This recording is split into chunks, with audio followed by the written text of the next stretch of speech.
If you think homophobia is no longer a problem, or at least that anti-gay attitudes are usually now only expressed in private, you clearly haven't been to a football match recently.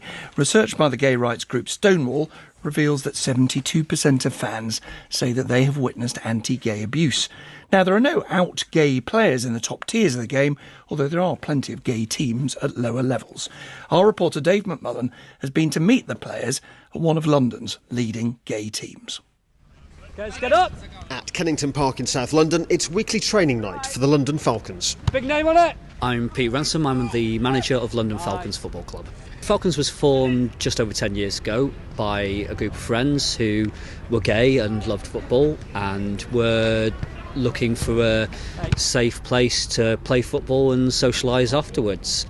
Over years, develops not just from having gay players but having many straight players down too. Guys, get up! Louis Forrester joined the team last season. He'd been out of the game for several years because of homophobia. Guys found out that I was gay and it just felt like it changed a little bit. Started getting dropped more often when I was starting every game. So, and was it overt what happened to you? No. I mean, it wasn't like directly homophobic, like there was no name calling or anything like that, but it was obvious. Yeah, it was quite obvious. Stonewall's research shows football is still the sport where homophobic abuse is most likely to be heard. Almost 3/4 of fans have heard some in the past 5 years. And more than a fifth of 18 to 24-year-olds would be embarrassed if their favourite player came out. What's wrong with me, lad? No, mate. You're just different. Rhys Campbell's short film WONDERKID, about a fictional Premier League footballer who wants to do just that, is being shown at the Raindance Film Festival next week. What were you doing in there? I thought you wanted to be a footballer. We've created a character that knows he's gay, and we've shown that it's the environment he exists in that is holding him back. Because there are no openly gay male professional footballers in the top of the game, there's no human kind of face to put on the insults or a role model to show people. And that remains one of the big unanswered questions. Will football ever be a place where a gay player could come out? Falcons manager Pete Ransom. Football is falling behind badly. We've got out gay cricketers, gay Olympians all over the place who feature prominently in the last couple of months. So I think it is time for football to up its game and make sure that anyone who does feel that they do want to come out publicly can do so. Dave McMullen reporting. Well, with me is Chris Paouros. She's co-founder of Proud Lillywhites, the gay Spurs supporters club, and Mark Gonnella is director of communications at Arsenal. Rare to get the two sides together. I mean, that's progress in itself. Welcome to you all. Morning. Morning. Now, Chris, Morning. As a gay football fan, do you often hear anti-gay abuse? Well, I'll start by saying we call ourselves an LGBT supporters association because, of course, we're not just gay fans. We have lesbian, bi, and trans fans as well. Do you hear we do hear some stuff, but it's much less in the stadia now than it has been in the last few years. I think the proliferation of the LGBT fan group movement across English football has made a huge difference to that, as well as the support from our clubs. Well, it's clear from the research that Stonewall have done that quite a lot of people regard what you think is abuse as banter. In fact, a lot of young people say that, don't they? About a fifth of young people, many more than the rest, say that anti-LGBT language is harmless if it's just meant as banter. Well, I think when you look... That's always the argument, isn't it? When you often hear any homophobia or sexism, it's just a bit of a joke. But of course it's not. Because as a football fan, you want to go to football and feel safe and feel like you aren't going to be the victim of any kind of abuse, whether it is just a joke.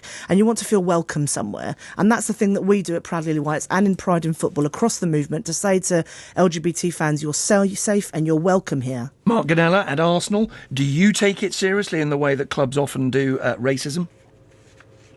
Absolutely. In fact, we were working with the Gay Gooners to form the first LGBT football supporters group in the country. And for us, it's all about creating an environment where people feel comfortable coming to football matches, whatever their background. And we've worked really hard on this over a number of years. For a long time, Ashley Cole was the subject of homophobic abuse, was he not? He was, and there's been other players that have been targeted, but what we have to do is create an environment where fans recognise this is unacceptable.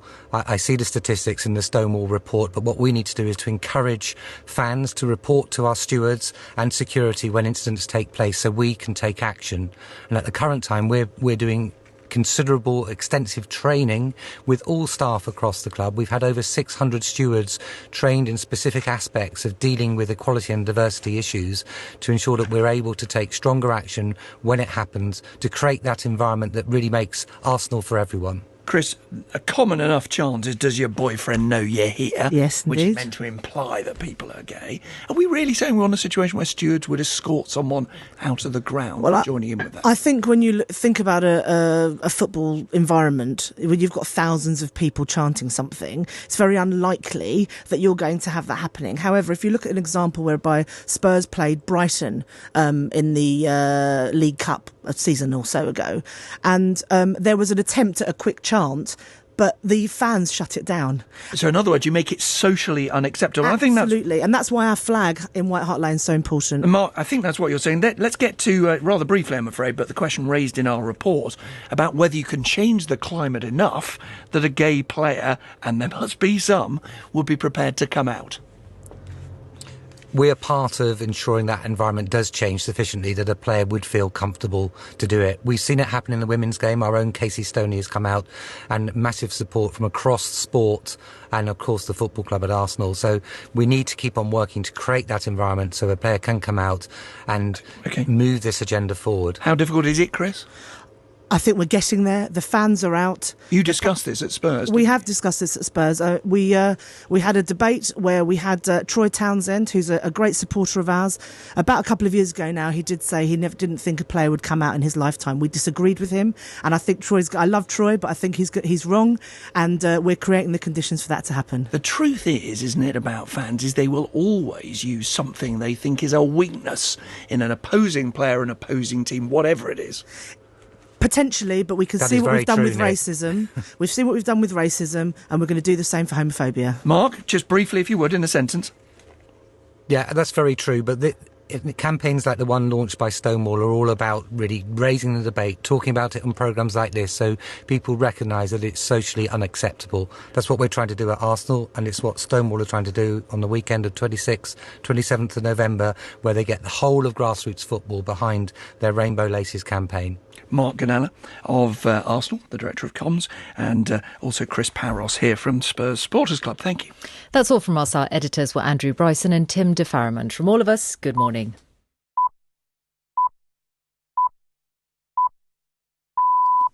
BBC News at 9 o'clock. 4 members of a French medical aid agency have